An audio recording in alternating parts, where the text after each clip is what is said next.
পোশাক খাতের জন্য আলাদা মন্ত্রণালয় গঠন সহ ৯টি প্রস্তাব উপস্থাপন করেছে বিজিএমইএ নির্বাচন কেন্দ্রীয় জোট ফোরাম।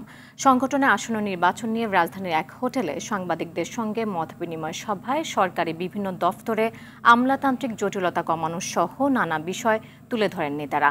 এই প্যানেলে কার্যক্রম নিষিদ্ধ আওয়ামী লীগের কোনো সুবিধাভোগী নেই উল্লেখ করে প্যানেল লিডার মাহমুদুল হাসান খান বাবু জানান, নির্বাচন নিয়ে কোনো রাজনৈতিক চাপ তাদের নেই।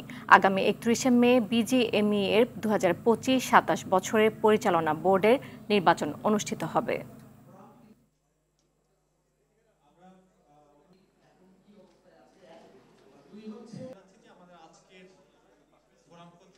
বাণিজ্য সংগঠন হিসেবে বিজিএমইএ শিল্পের স্বার্থ রক্ষায় শক্তিশালী ও পেশাদার ভূমিকা রাখার প্রত্যাশা সকল সদস্যের। পোশাক শিল্পের সকল উদ্যোক্তাগণ একটি স্বচ্ছ, গতিশীল, কার্যকর ও জবাবদিহিতামূলক বিজিএমইএ গঠনের জোর দাবির সাথে আমাদের সংগঠন ফোরাম একাত্মতা প্রকাশ করছে।